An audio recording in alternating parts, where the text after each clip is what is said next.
Assalomu alaykum. Hozirgi mavzumiz yana bel umurtqa pog'onasi cho'rasi haqida bo'ladi. Bundan oldingi roligimda bel umurtqasining cho'rasiga kelib chiqadigan skolioz yo'q, lekin bel umurtqa cho'rasi so'rilishi qiyin. Buni MRTda tushgan bemorning misolini aytib o'tmoqchiman. Mana shu bemorimizni sizlarga tushuntirib bermoqchiman. Mana bemorimizni MRTsini ko'ramiz. Mana bunda sagital kesimda, bunda aksial kesimda. Endi mana sagital kesimda hozir ko'rsataman. Bu yerda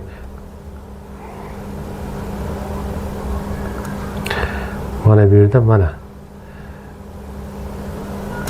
grijasini ko'rsatdim. 5-bel umurtqa bilan dumg'aza 1-umurtqa o'rtasidan chiqqan mana grijasi kattagina. Ana endi buni aksial kesimida ko'rsataman. Mana bunda hozir yuqori qismini ko'radigan bo'lsak, yuqori qismida normal holatda o'rtada orqa miya, umurtqa pog'onasi kanali, ichida orqa miya, mana bunda bel umurtqasi, mana diskni umurtqa kanaliga nisbatan qaraganda nisbatan qavariqroq bo'ladi, yumaloq bo'lmaydi disk, nisbatan qavariqroq bo'ladi. Mana ikki tarafdan chiqib ketayotgan korejkalar, ildizchalar manaki. Hamma joyi svobodniy, ochiq turibdi. Mana bu normada. Endi men sizlarga hozir patologiyasini ko'rsataman hozir.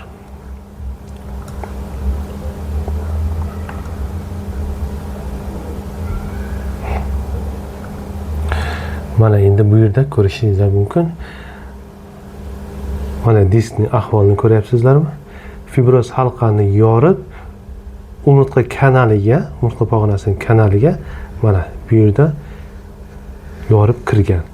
Va mana ikki chekkadan chiqadigan ildizchalar bo'ladi-yu, oyoqqa radikularni. Mana bularni siqib qo'yadi. Mana chap tarafda ayniqsa aniq namoyon bo'lgan. Hozir men sizlarga buni o'lchamini ko'rsataman. Mana bu yerda olib qaraydigan bo'lsak,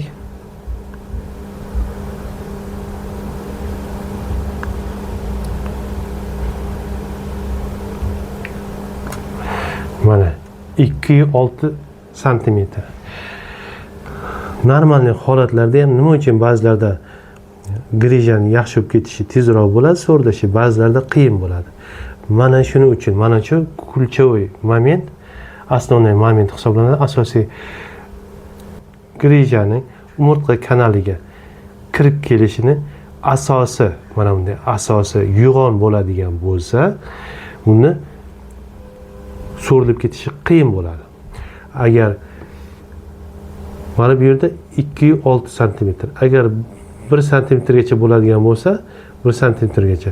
Bunda 8-10 mm bo'lsa ham so'rilishi oson bo'ladi. Agar asosi qalin bo'lsa, enli bo'ladigan bo'lsa, unda 4-5 sm bo'lsa ham u grijani so'rilishi qiyin bo'ladi. Mana shu narsani sizlarga tushuntirmoqchi edim. Aynan yana qaytarib aytaman. Mana fibroz halqani diskdan umurtqa pog'onasining kanaliga yorib kirayotgan asosining eni ham, mana eni ham juda katta ahamiyatga ega. Agar shu enli bo'ladigan bo'lsa, grijani so'rilish darajasi qiyinroq bo'ladi.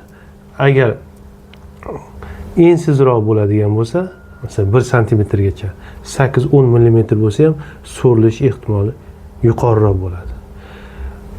Mana nima uchun ba'zilarda normal holatda bo'lsa ham, semiz bo'lmasa ham, boshqa qo'shimcha patologik belgilar yoki asimetriyaga olib keladigan umurtqa pog'onasidagi o'zgarishlar bo'lmagan taqdirda ham so'rilishi qiyin, ba'zilarda oson. Mana shu narsani sizlarga tushuntirmoqchi edim. Endi aniqlandi, tashxis qo'yildi. Endi davo muolajasiga keladigan bo'lsak, davo muolajasida aktiv harakatlarni cheklash. Birinchisi, ikkinchisi yuqoridan kelayotgan yuklamani kamaytirish, bandaj, poyez taqish belgi. Uchinchisi, qaysi tarafdan chiqqan bo'lsa shu tarafga qo'ltiq tayoq bilan imkon qadar yurish kerak. Og'irlikni kamaytirish kerak. Kompressiyani kamaytirish kerak. Va ko'proq pastelni rejim. Mashq og'riqlar kamaygandan keyin 3 hafta, 1 oylardan keyin mashq boshlasa bo'ladi. O'tkir davrida, kuchli og'riq davrida mana shu cheklashlarni, umumiy yuklamalarni kamaytirish va aktiv harakatlarni kamaytirish kerak bo'ladi.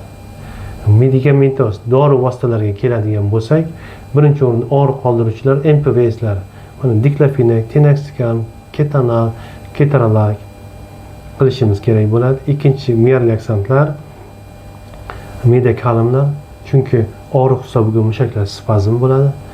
Uchinchisi vitamin B gruppasi nerv faoliyatiga yaxshi ta'sir qiladi va shu yerdagi shishlarni, umurtqa pog'onasi ichiga yorib chiqqan grijadan hosil bo'lgan shishlarni kamaytirish maqsadida shishga qarshi preparatlar, ellizin insenatlar, shu joyda qon aylanishini yaxshilash maqsadida Trental, pentaksfilinlar qo'yishimiz kerak bo'ladi va ulardan tashqari yana PRP terapiya olib borsak juda maqsadga muvofiq bo'ladi.